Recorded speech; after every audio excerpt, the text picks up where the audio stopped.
자, 그러면 이제 그 마르크스의 그 시대적 배경과 마르크스가 태어난 고향 그 트리어의 역사를 좀 간단히 보겠습니다. 이게 이제 여기가 트리어입니다. 여기가 트리어에서 크게 보면 어떻습니까? 이 영국, 프랑스, 독일, 그죠? 여기를 벨기에, 룩셈부르크, 스위스, 이렇게 중부 유럽의 이 중심입니다. 이 트리어가 특히 이 독일과 프랑스 사이에 있다. 그래서 그 독일의 영토지만 프랑스의 영향권을 되게 많이 받았다. 역사적으로도 이 독일과 프랑스의 국경 분쟁의 대상이었다는 거예요. 이탈리아가 여기 있죠. 이탈리아가 로마 시대 때 로마의 제국이 중부 유럽으로 팽창할 때 그때도 여기가 중심지였다. 그러면 한번 내용이 한번 들어가 봅시다.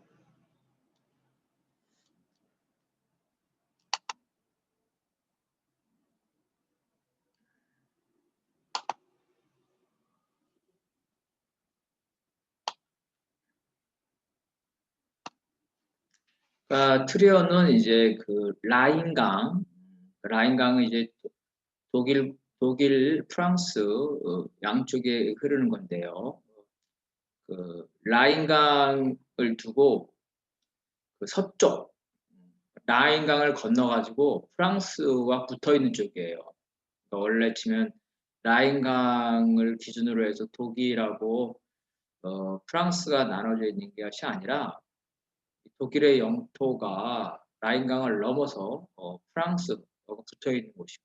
이게 라인란트라는 얘기예요. 그래서 프랑스 입장에서는 어때요? 독일이 라인강을 건너가지고 자기 쪽으로 진출한 것이기 때문에 독일의 입장에서 이 라인란트를 라인강 건너편으로 몰아내는 독일 세력을. 그래서 라인강을 기준으로 해가지고 자기 영토를 확장하고 싶어한다. 그래서 라인란트를 프랑스 영토에 편입하고 싶어했다는 거예요.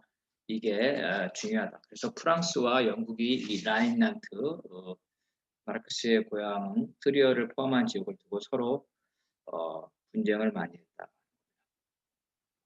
그 라인란트는 알자스 로렌 지역을 제외하면 여기는 이제 프랑스인데 아직도 그 독일의 영토에 속하고 있다. 라인란트라는 건 되게 중요한 곳이다. 다시 말해서 강이 이렇게 있으면 강을 기준으로 영토가 된 게 아니라 강을 건너왔다는 거예요. 그래서 그 부분이 라인란트. 프랑스 쪽에서는 이게 좀 자기네 국경 문제에서 이거를 자기 영토로 하고 싶어 한다. 그 부분이 가장 중요해요. 그 트리어는 이제 2000년이 넘는 역사를 가지고 있어서 독일에서 가장 오래된 도시고요. 역사적으로 보면 이제 BC 50년에 시저에 의해가지고 로마 제국에 포함이 됐답니다. 이제 그때부터 이제 그 문명이 발전하기 시작했다는 거예요. 그리고 이제 그 3세기경에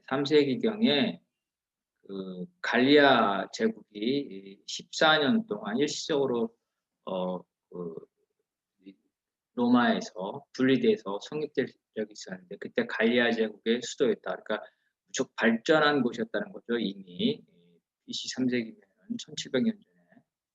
그래서 이 지역을 서로 쟁탈하려고 그러는데 그래서 이제 서로마 제국이 그러니까 다시 회복했다가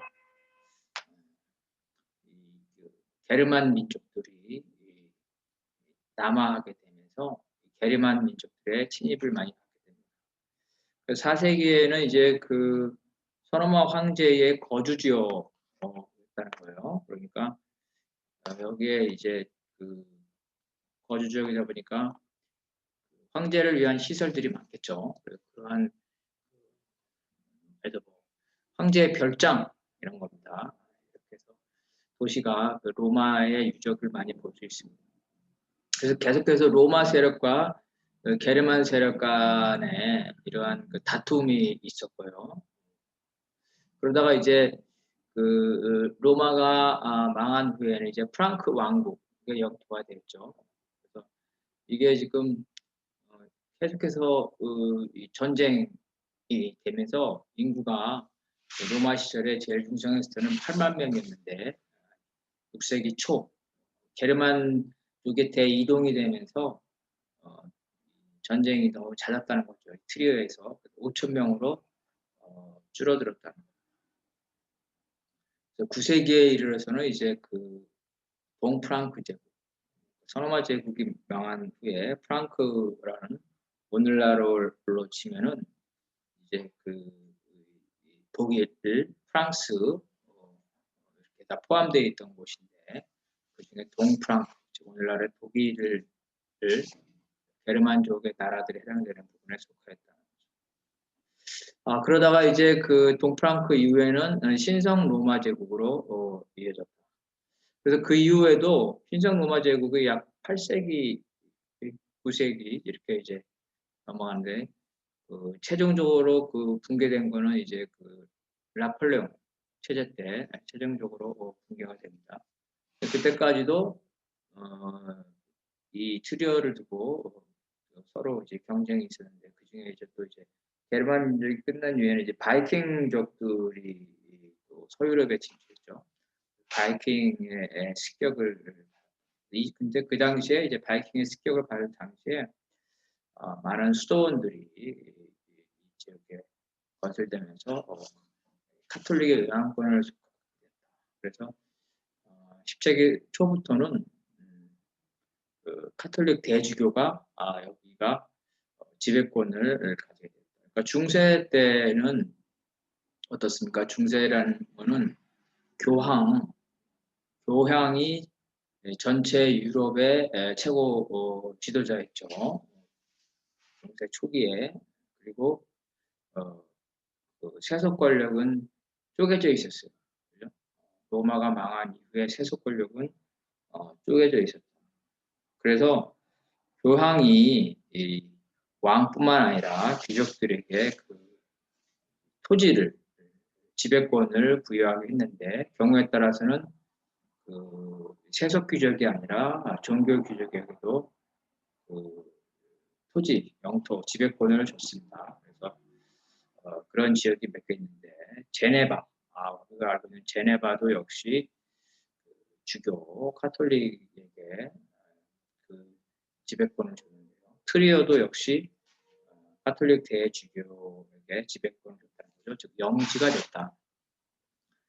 그래서 이 트리오의 대주교는 힘이 셌겠죠. 그래서 신성 로마 제국의 황제를 뽑는 7명의 그 선거인단 소속했다.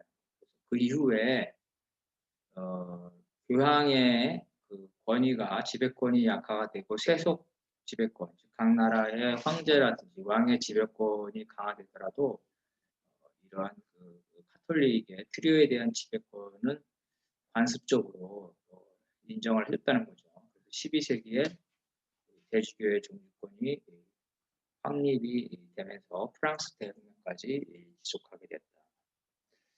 그래서 이제 근대에 와서 이 트리어가 이제 카톨릭의 지배하에 있으니까 시민들은 당연히 이제 근대 부르주아 민주주의 혁명 과정에서 종교의 지배권에 대해서 저항을 했겠죠. 그래서 자치권을 얻기 위해서 여러 차례 카톨릭의 지배에 저항했지만 성공하지 못했다.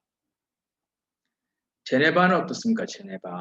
제네바는 그 카톨릭의 지배권에 저항을 해서 승리를 해서 제네바의 시민들이 자치권을 획득했습니다. 트리오는 그러지 못했다. 그래서 카톨릭의 영향권을 많이 받은 지역이었다는 거죠. 그러다가 이제 그 독일에서 그 종교 개혁이 되면서 종교 전쟁이 일어났죠. 그래서 그 독일을 무대로 해서 신교와 부교, 프로테스탄트와 카톨릭 간의 종교 전쟁이 일어났는데 가장 유명한 종교 전쟁이 이제 30년 전쟁. 이 30년 전쟁을 기준으로 해가지고 트리어는 이제 그 전쟁에 휩싸이게 됩니다. 1648년 종교전쟁의 결과는 뭡니까? 개인의 종교의 자유는 인정하지 않지만 국가라든가 그다음에 봉건 영주라든가 이러한 종교의 자유, 지역별 종교의 자유는 인정하게 되는 거죠. 이게 이제 신교와 구교가 타협을 하게 됩니다. 근데 이 지역별 종교의 자유를 인정했는데 그 결과를 보면 이제 프랑스는 여전히 카톨릭이 강해 있죠. 프랑스의 경우에는 카톨릭 국가가 유지가 됐고 독일에는 이제 카톨릭보다는 그 루터의 종교 개혁에서 그것이 신교의 영향이 강했다. 그래서 이 프랑스와 독일 사이에 있는 이 트리오는 독일의 신교, 종교 개혁을 한 신교 세력과 아직도 종교 개혁을 받아들이지 않은 그 프랑스의 그 카톨릭 세력까지, 그래서 신교와 구교 세력의 가운데 있었다. 서로 간에 이 쟁탈전이 벌어졌죠. 독일 내에 카톨릭 세력과 신교 세력이 있겠죠. 카톨릭 국가인 프랑스가 독일의 카톨릭 세력을 지원하기 위해서 독일에 자주 침공하였는데 그 침공 루트가 바로 이제 트리어라는 거예요. 그래서 프랑스가 여러 번 이곳을 점령하게 됩니다. 그래서 도시를 많이 파괴하게 되는데요. 1698년에 이때는 이제 도시가 많이 파괴돼서 주민이 2,500명만 남았었다고 합니다. 그래서 이제 프랑스는 이 도시를 점령했다가 퇴각했다가 다시 점령하는 이러한 것들을 이제 반복을 하게 됩니다. 스페인 왕이 계승전쟁, 폴란드 왕이 계승전쟁, 이럴 때도 계속 이제 트리어를 점령하고요. 중요한 건 이제 프랑스 대혁명 과정인데요. 프랑스 대혁명 과정에서 1794년에 프랑스 공화국의 군대가 그 트리어를 점령하게 되면서 이제 이 카톨릭의 재산을 몰수합니다. 1794년은 이제 프랑스 대혁명 이후니까 이 점령군의 사령관이 그 당시에는 이제 나폴레옹이었다고 합니다. 프랑스 대혁명은 어떻습니까? 부르주아 민주주의 혁명이면서 봉건 세력을 타도했잖아요. 봉건 세력은 봉건 지배 세력은 두 가지죠. 하나는 세습 권력, 봉건 귀족이고 두 번째는 종교 권력, 카톨릭이죠. 그래서 프랑스 대혁명은 반카톨릭적인 성향을 좀 가지고 있습니다. 완전 무신론은 아니지만 무신론적인 경향을 가지고 있어요. 카톨릭을 부정하고 이성의 신, 자유의 여신, 프랑스 혁명의 대정신, 자유, 이성, 인권 이런 것들을 더 중요시하죠. 그래서 카톨릭에 대해서 박해를 했는데 역시 이제 프랑스의 공화국 군대가 트리어의 카톨릭을 파괴했다는 거예요. 거기서 파괴하는 이제 뭐냐면 시설물을 완전히 철거를 하고 이제 건축자재로 팔았다. 그다음에 이제 신성 로마 제국 선거인단도 해체해버렸다. 당연히 신성 로마 제국이 해체되죠. 프랑스 대혁명 과정에서 유럽을 점령한 이제 프랑스 혁명군이 신성 로마 제국을 해체해버립니다.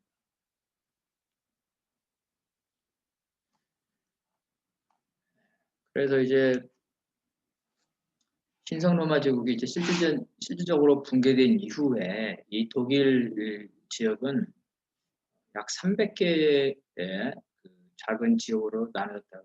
봉건 영주와 카톨릭 세력, 그리고 이제 종교개혁 이후의 신교 세력 등 수많은 공국으로 쪼개졌다. 그래서 이러한 300개 중에서 이제 점차 그 강국이 나타나게 되는데요. 그 중에 이제 전통적인 강국은 신성 로마제 굴개선 오스트리아하고 신생 강국은 프레이션입니다. 프레이션은 그 폴란드와 러시아의 그 쟁탈 과정에서 그 사이에서 게르만족들이 러시아와 그다음에 그 폴란드를 견제하면서 성립한. 그래서 어,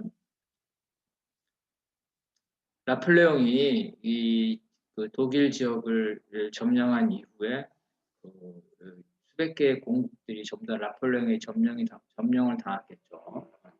점령을 당해서 나폴레옹이 이제 그 프랑스의 그 혁명군 산하에 이러한 수백 개의 공국들을 지배하게 되는데, 그 결과로 인해 가지고 나폴레옹이 패배한 이후에 즉 비인 체제가 성립되는데, 이 비인 체제에서는 바로 이제 그 나폴레옹이 점령한 곳을 몇 군데에 묶어가지고 30개의 소국으로, 그러니까 게르만 지역에 살게 된 독일이 비인 체제 이전, 나폴레옹 이전에는 이제 300여 개 정도 됐는데, 나폴레옹 이후에 비인 체제를 겪으면서 30개의 소국으로 나눠지고, 그 중에 이제 가장 강력한 게 오스트리아와 프레이션입니다. 그래서 독일의 통일을 놓고 오스트리아와 프로이션이 대립합니다. 프레이션 중심으로 통일을 하자. 오스트리아를 배제하고, 이건 소통일주의라고 하는데요. 소독일. 오스트리아까지 포함해서는 이제 그 대통일, 대독일 이렇게. 이게 중요합니다. 나중에 뒤에 나오는데, 라살레는 이제 프레이션 중심으로 통일하자, 소통일, 비스마르크의 입장과 같았고, 마르크스 쪽은 오스트리아까지 포함하는 대통일이었습니다. 그래서 프레이션의 그 성장 과정이 있는데, 우리가 다 알죠. 프리드리 2세 정복군주의자 계몽군주이면서 오스트리아와 경쟁을 하게 됩니다. 그래서 이 프레이션이 바로 이제 오스트리아로부터 슬레이젠을 빼앗고 트리오도 차지하면서 프랑스를 독일 바깥으로 몰아낸다. 즉 마르크스의 고향 트리오는 이제 프레이션이 차지했다. 그래서 막스가 태어날 당시에는 거기가 프레이션이었다. 프레이션.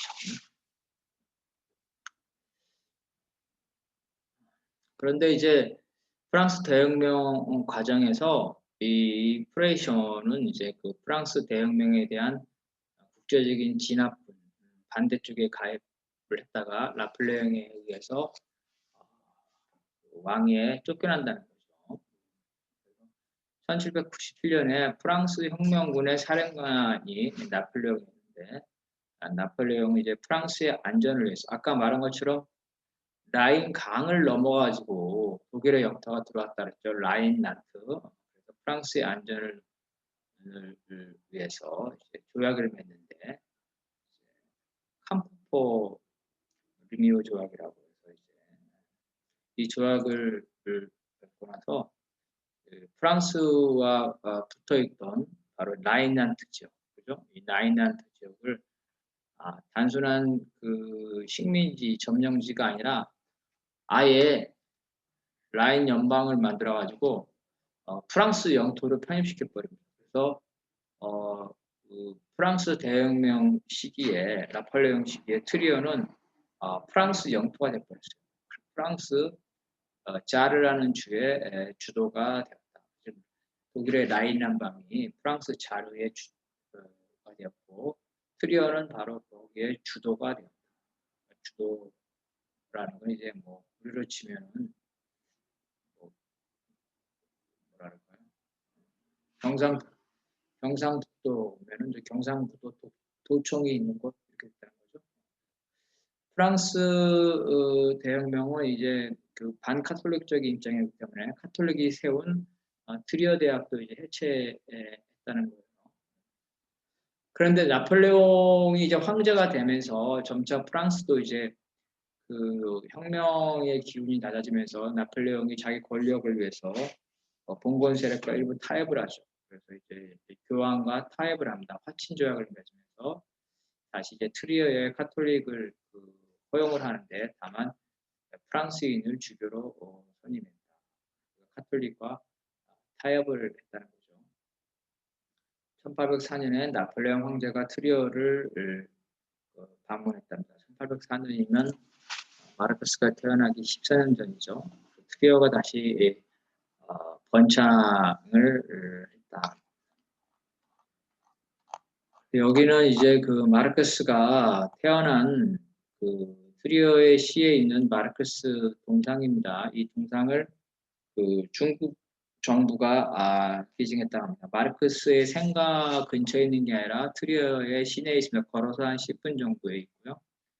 처음에 중국 정부가 이거를 기증했는데 중국 정부가 기증한 이유는 독일이나 영국이나 프랑스, 특히 독일의 마르크스와 관련된 유적, 벨기에도 마찬가지인데요. 유적에 오면은 그 중국 관광객들이 많아요. 중국 관광객들이. 왜 많냐면 중국 공산당이 마르크스와 엥겔스의 그 관광지를 중국의 사람들한테 권장을 합니다. 지원을 해요. 그래서 이거를 레드 관광이래요. 레드 관광. 그러니까 사회주의 관광이죠. 레드 관광이라고 해가지고 이 중국 관광객들이 되게 많아요. 저도 가보니까 중국 관광객들이 많더라고요. 벨기에도 가면 마르크스가 공산당 선언에 초안을 썼던 백조 식당이라는 유명한 레스토랑인데 거기도 보니까 비싼 곳인데 중국 사람들 아마 중국 공산당의 간부들이 있고 비싼데도 여러 명이 와 있더라고요. 이 트리오도 중국에 관광객들이 많이 옵니다. 그래서 중국 정부가 기증을 한 겁니다. 그래서 처음에는 이 동상을 트리어시에서 받을까 말까 논의를 했답니다. 왜냐하면 이제 중국은 공산주의 국가잖아요. 공산주의 국가니까 이 트리어에서는 이 동상을 좀 받기가 좀 뭐했던 거죠. 그래서 토론을 했는데 중국 관광객들이 많이 오기 때문에 관광의 이유로 관광승대 이유로 이 동상을 기증을 수락을 했다고 합니다. 그래서 이제 프레이션은 나폴레옹의 지배에 있었죠. 1815년 비인 체제까지. 그래서 아까 말한 대로 38개의 독일 연방으로 전환이 되고 나중에 하나가 늘어서 39개가 될 겁니다. 네. 그래서 비인 체제가 되면서 이제 프랑스 대혁명이 끝나면서 프랑스의 영토였던 그 트리어는 다시 이제 독일로 환원이 되죠. 그래서 프레이션의 영토가 되는데 이미 프랑스의 영토가 됐을 때 프랑스 대혁명의 자유주의의 영향을 많이 받았겠죠. 그래서 트리어는 독일에서도 상대적으로 자유주의의 영향을 많이 받은 것이다. 그래서 프레이션의 왕제 프레드리 빌헬름 3세가 바로 이제 프랑스 혁명의 영향력을 차단을 하려고 하지만 어쨌든 자유주의의 맛을 이 사람들이 봤기 때문에 형식적인 개혁도 같이 했다는 거예요. 그 당시에 이제 관련된 나라들을 좀 보게 되면 오스트리아는 이제 역시 프레이션과 같이 독일 연방에 소속돼 있었죠. 헝가리를 지배하는 강국이었다. 신성 로마 제국을 계승했고 영국은 이미 이제 산업혁명을 거쳐가지고 식민지를 획득한 그런 상태죠. 가장 서유로에서 발전됐고 프랑스는 이제 영국 정도는 아니지만 프랑스 대혁명을 통해서 부르주아 민주혁명 과정을 겪었고 나폴레옹의 몰락 이후에 비록 이제 왕정으로 복귀가 되지만 국민국가를 완성하고 산업혁명에 돌입하게 됩니다. 그래서 독일 사람들은 이제 영국과 프랑스를 보면서 독일의 후진성, 다시 말하면 이제 첫째는 통일국가를 이루지 못한 부분, 그리고 산업이 부르주아 민주주의나 자본주의를 받아들이지 못한 부분, 이런 부분에 대해서 불만을 가지게 되면서 통일과 부르주아 민주주의 혁명에 대해서 염원을 하게 되는, 바로 이제 이러한 시기에 그 마르크스가 태어난 거예요. 그래서 마르크스가 태어나기 3년 전에 1815년에 비인 체제가 되면서 트리어는 공식적으로 프레이션 왕국의 영토가 되었다. 그래서 1822년 막스가 4살 때네요. 4살 때에 그 이제 라인란트 독일의 라인주에 그 흡수가 됐습니다. 그래서 프레이션은 트로이를 다시 회복한 이후에 강경책과 온건철을 같이 썼겠죠. 강경책은 트로이에 유입된 프랑스 혁명의 자유주의 사상을 탄압하면서, 또 온건책은 형식적인 그 자유는 줬겠죠. 그래서 여기에 대해서 이제 트리어의 사람들은 이제 그 반발을 하는데요. 그래서 이후에 이제 1848년 혁명 당시에 보면 트리어 시의회가 프레이션 왕에게 이제 시민의 자유를 보장하라는 서한을 보냅니다. 그리고 프랑크푸르트라는 독일 연방의회, 부르주아 민주주의 의회가 되는데, 여기에 이제 그 대표도 보내기도 합니다. 1848년이면 막스가 30살 때인데, 트리어가 바로 그때 다른 지역과 마찬가지로 부르주아 민주주의 혁명 과정이 있다는 거예요. 그래서 그 당시에 이제 프레이션 군대와 시민들이 그 충돌을 하게 되면서 시민들이 사망하면서 무장 충돌, 시민군이 형성이 돼서 프레이션 깃발 대신에 이제 민주주의를 상징하는 3색 깃발이죠. 흑색, 적색, 금색 민병대를 구성해가지고 그 내전 상태로 들어가게 됩니다. 적기도 나오게 되고 프레이션 왕의 동상도 조각된다. 이렇게 대치하게 되는. 이제 이에 대해서 이제 그 정규군을 보내서 시를 포격하겠다고 협박을 하지만, 사실은 이제 그 항복을 요구하게 되죠. 그래서 이에 대해서 항복을 했고 시민들이 체포 당합니다. 그래서 혁명은 이제 그 다른 독일 지역과 마찬가지로 실패하게 되고, 그 트리어는 이제 그 1871년에 독일이 프레이션이 그 1866년에 오스트리아를 굴복시키고 1871년에 프랑스를 굴복시키면서 자기 주변 국가들을 굴복시키고 독일 제국을 만들게 되는데요. 당연히 이제 독일 제국의 일부가 됐다는 겁니다. 트리어는 이제 2013년 기준으로 약 11만 명이라네요. 그러니까 과거 로마 시대 때 가장 융성했었다가 8만 명이라 했으니까 지금 3만 명 정도밖에 안 되는 거니까 로마 때 얼마나 융성한 도시였는지를 알 수 있다는 거죠. 현재는 이제 포도 재배로 유명하다고 그러고요. 그래서 로마 시대의 유적이 있습니다. 원형극장, 공중목욕탕, 로마 시대의 공중목욕탕이었죠. 황제의 별장 자리에 있는 목욕탕, 이런 것들이 쭉 있고, 그다음 이것들이 이제 유네스코 세계 문화유산에 등재됐다. 그러니까 트리어에 가게 되면은, 저도 트리어에 갔는데, 트리어에 가게 되면 막스의 생각뿐만 아니라 이런 로마 시대의 유적. 그러니까 트리어는 어떻습니까? 고대 시대부터 현대 시대까지 모든 게 다 있다는 거죠. 그래서 그런 유적을 통해서 고대부터 현대까지의 역사적인 자취를 트리어에 가면 찾을 수가 있다는 겁니다. 오늘은 마르크스의 고향, 그 당시에 그 시대적 환경을 갖고 다음에 그 마르크스의 소년 시절에 대해서